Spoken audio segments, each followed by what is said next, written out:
यीशु मसीह के मधुर नाम में नई सृष्टि के आज के फिर से इस कार्यक्रम में अपने सभी दर्शकों का और श्रोतागणों का हम हृदय से स्वागत करते हुए आज के अनॉइंटिंग फॉर रिवाइवल के अगले भाग में हम लोग जा कर के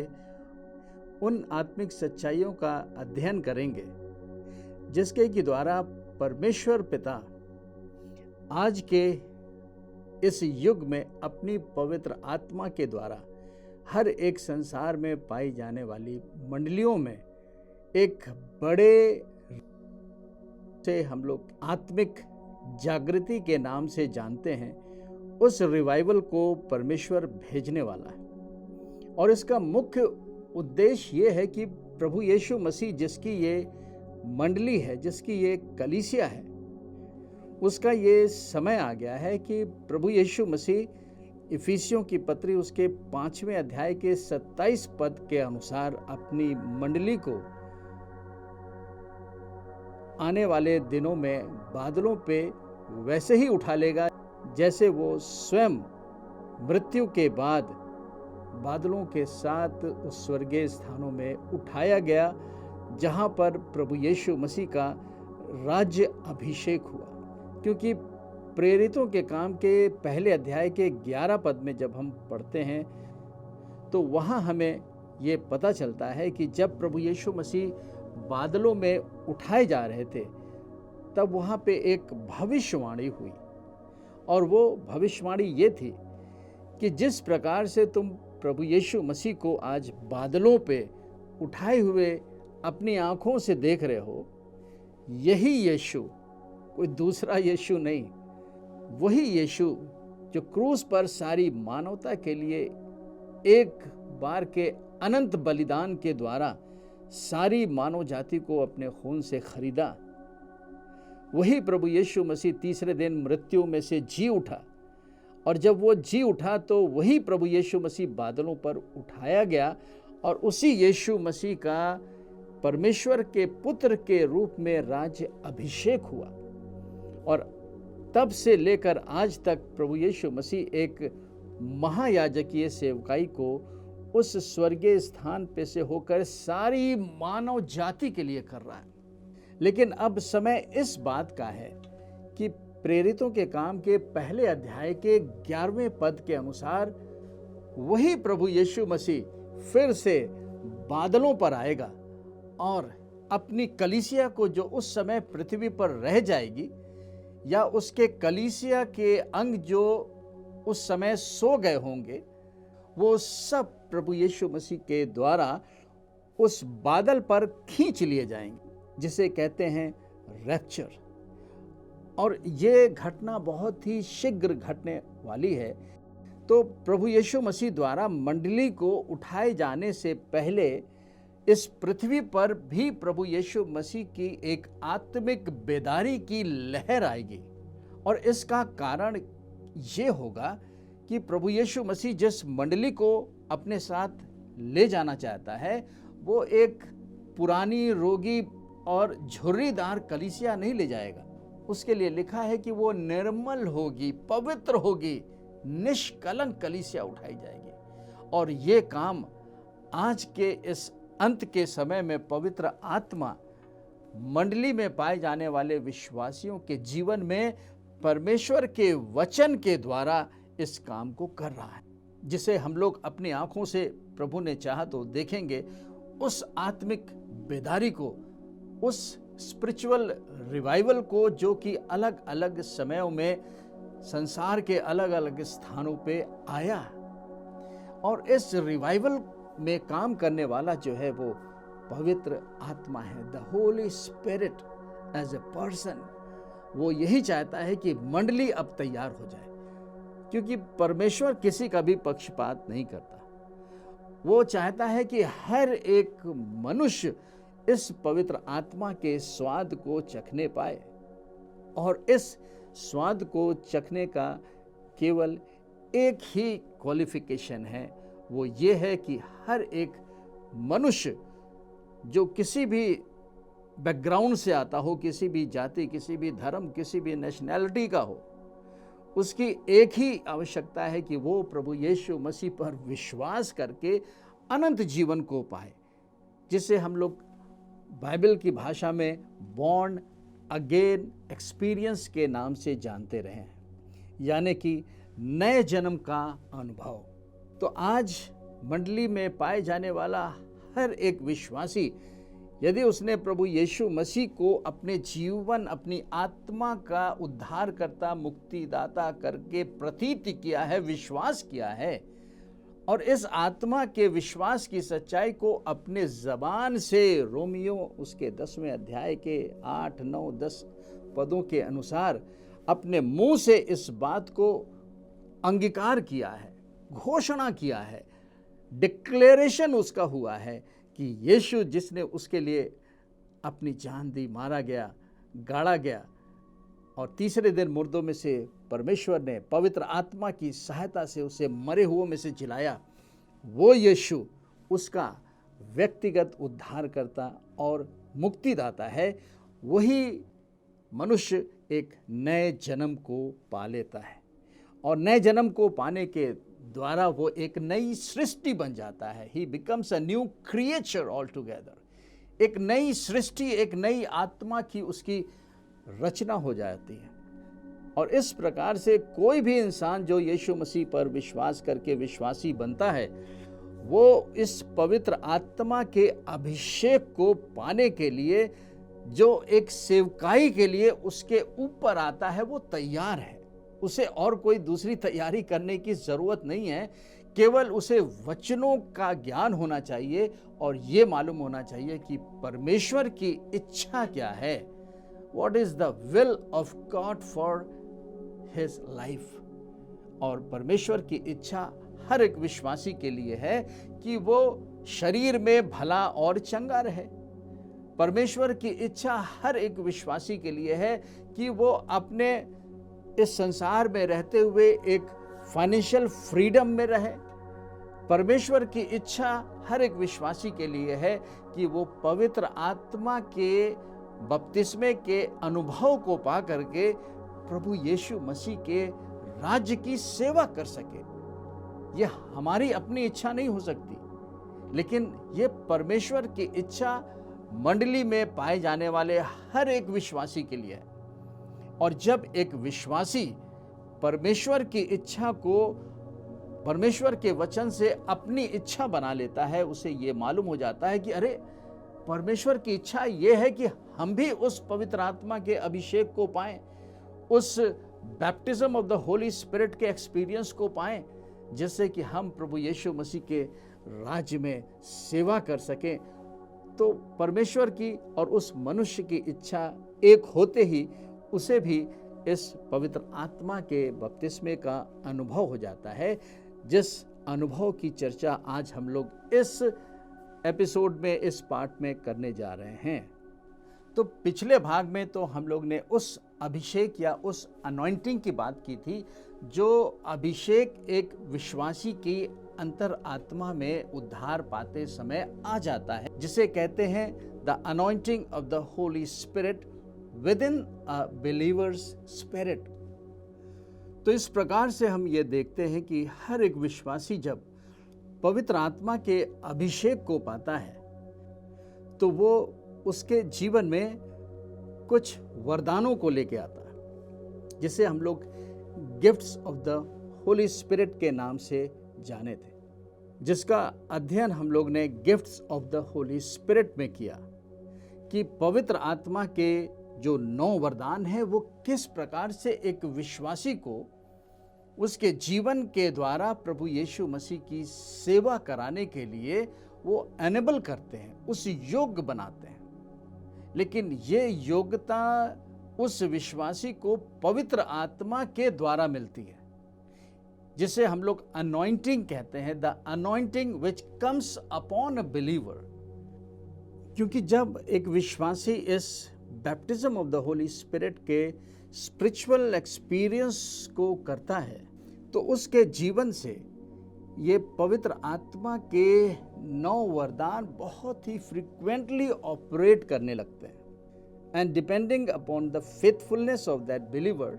the grace of the Holi spirit, यानी कि उस पवित्र आत्मा का अनुग्रह उस विश्वासी पे प्रोपोर्शनेट अमाउंट में बढ़ता जाता है। और जितना ज़्यादा विश्वासी परमेश्वर के लिए समर्पित रहता है, उसके राज्य के लिए समर्पित रहता है, वो विश्वासी जो पवित्र आत्मा के नियंत्रण में चलता है,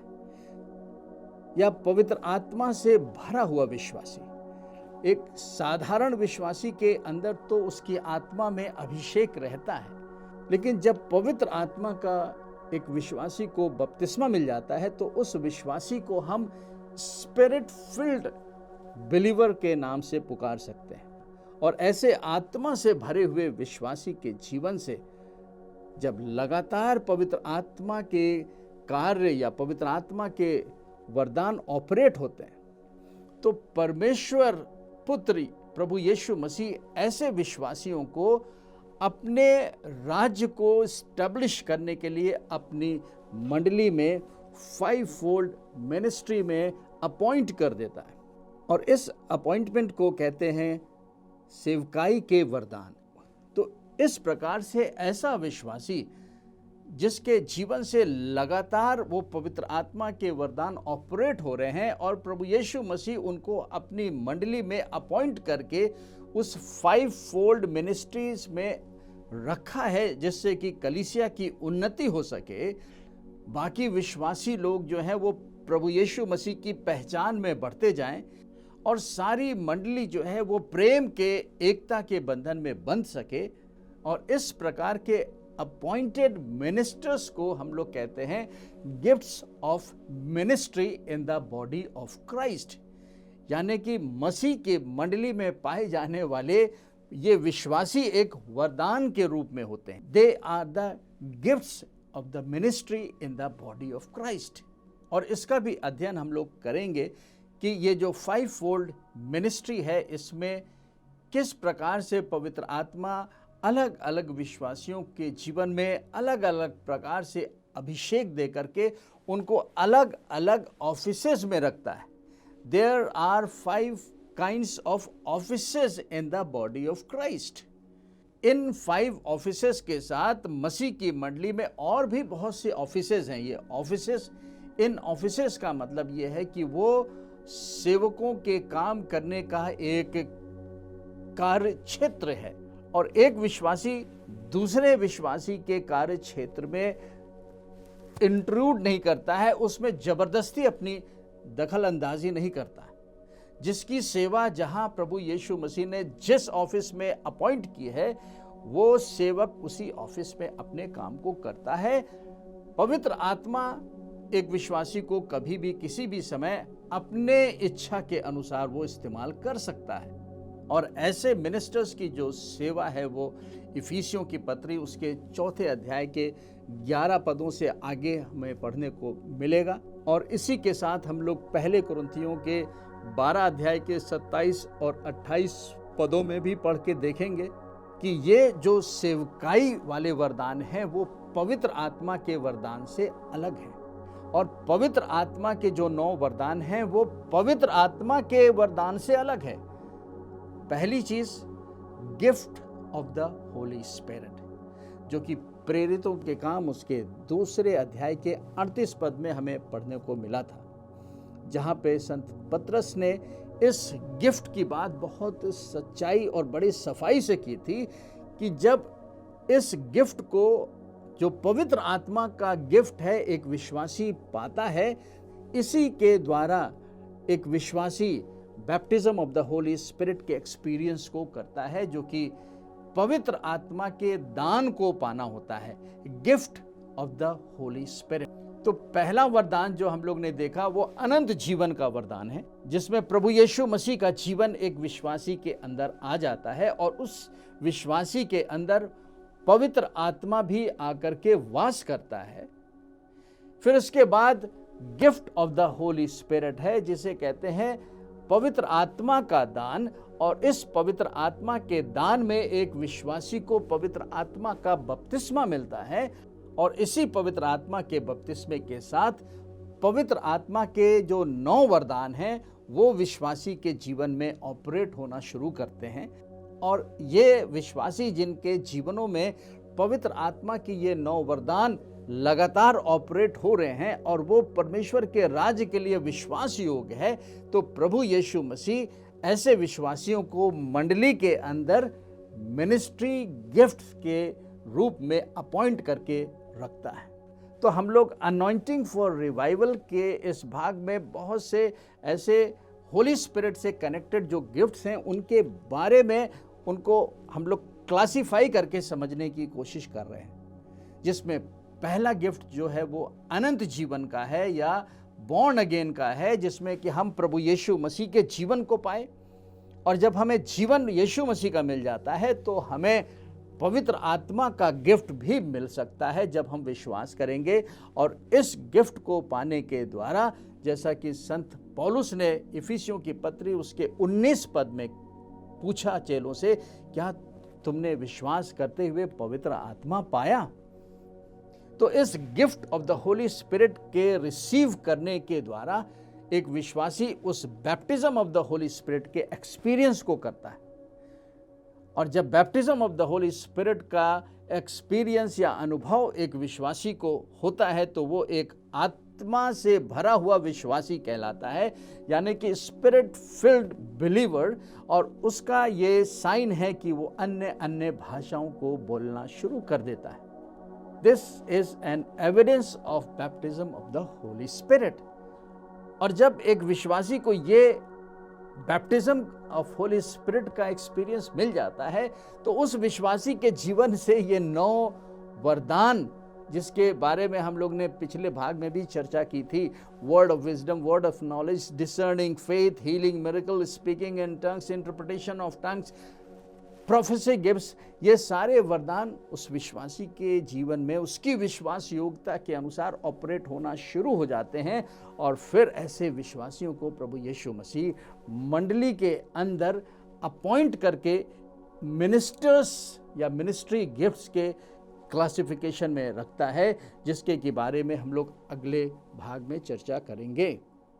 इस प्रकार से जो अभी हम लोग ने अलग अलग अनुभवों को देखा, अलग अलग क्लासिफिकेशंस को देखा, इसका मकसद ये है कि हर एक विश्वासी के जीवन में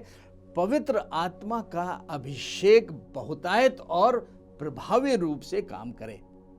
क्योंकि ये पवित्र आत्मा का अभिषेक ही एक विश्वासी के जीवन में जब आता है तो वो अंधकार के कामों का नाश करता है, because it is the anointing of the Holi spirit that destroys the work of devil. और जब ऐसे अभिषेक में एक विश्वासी प्रभु यीशु मसीह की सेवा करता है तो जो पाप में पड़े हुए लोग हैं, जिनकी आंखों के, जिनके के दिमाग के ऊपर शैतान ने एक पर्दा लगा दिया है कि प्रभु यीशु मसीह के उस जीवित सामर्थी वचन के प्रकाश को रोक ले, वो सारा पर्दा उस अभिषेक के द्वारा टूट जाता है। और वो जो पाप में पड़ा हुआ है वो प्रभु यीशु मसीह पर विश्वास करके अनंत जीवन को पा करके वो शैतान के राज्य से पार होकर के और परमेश्वर के पुत्र यीशु मसीह के राज्य में प्रवेश करके मंडली का एक हिस्सा बन जाता है। और यहाँ तक कि जब प्रभु यीशु मसीह अपने अर्थली मिनिस्ट्री में 3.5 साल की सेवकाई को जब उन्होंने इस पृथ्वी पर पूरा किया, परमेश्वर पिता ने प्रभु यीशु मसीह को पवित्र आत्मा और सामर्थ से अभिषेक किया कि वो इस पृथ्वी पर परमेश्वर के राज्य की सेवा कर सके। अंधों को दिखाया, लंगड़ों को चलवाया, गूंगों को बुलवाया, जो कोढ़ी थे उनको शुद्ध किया, यहाँ तक कि मुर्दों को भी जिला दिया। ये कैसे किया प्रभु यीशु मसीह ने? ये सारे कामों को प्रभु यीशु मसीह ने तब किया जब उसे पवित्र आत्मा का अभिषेक मिला। He was anointed with the power and the Holy Spirit। तो आज आत्मा की यही आवाज है कि हर एक विश्वासी इस पवित्र आत्मा की भरपूरी को पाए, एक आत्मिक अनुभव को पाए और वो प्रभु यीशु मसीह के राज्य की सेवा करे। उस आने वाले बड़े रिवाइवल में परमेश्वर आपके जीवन के द्वारा हजारों हजारों को जो आज अंधकार में पड़े हुए हैं वो अपने राज्य में मिलाना चाहता है। प्रभु यीशु मसीह प्रेम का परमेश्वर है, वो प्रेम करता है, वो नहीं चाहता कोई भी नाश हो, क्योंकि सारी मानव जाति के लिए प्रभु यीशु मसीह ने अपना लहू बहा करके सारी मानवता को खरीद लिया है कि जो भी यीशु मसीह पर विश्वास करे वो उसका हो जाए और वो मृत्यु से पार होकर के अनंत जीवन में प्रवेश कर ले। और जब प्रभु यीशु मसीह बादलों पे आए तो वो सब उसके साथ उठा लिए जाए। तो आइए हम प्रार्थना करें। यदि आज आप अपने जीवन में निराश हैं, परेशान हैं, आपके समझ में नहीं आता है कि मैं क्या करूं, पवित्र आत्मा कहता है कि यीशु मसीह पर विश्वास कर और धर्मी बन जा, और पवित्र आत्मा के वरदानों को पाने के लिए उस पवित्र आत्मा के बैप्टिज्म को पाएं जो कि विश्वास के द्वारा हर एक को देना चाहता है। प्रभु यीशु मसीह के नाम से हर एक प्रकार की ऊंची बातें, हर एक धारणाएं जो परमेश्वर आपकी पहचान के विरोध में इन भाइयों और बहनों के जीवनों में उठती हैं, प्रभु यीशु के नाम से उसका हम खंडन करते हैं और इस आत्मा के अभिषेक को हम इस चैनल के द्वारा रिलीज करते हैं। हर एक प्रकार की अंधकार की शक्तियां, बीमारी और रोगों को जो इनके जीवनों में निराशा, बीमारी और रोग को पैदा करती हैं, हम यीशु के नाम से उन्हें रिजेक्ट करते हैं, कैंसिल करते हैं। And I command them to leave their lives in the name of Jesus and they be filled with the Holi Spirit. Let the anointing of the Holi Spirit touch them and they may receive the baptism of the Holi Spirit. Yeshu Masih के सामर्थी नाम से इस प्रार्थना को मांगते हैं, आमीन। प्रभु आपको बहुतायत की आशीष दे।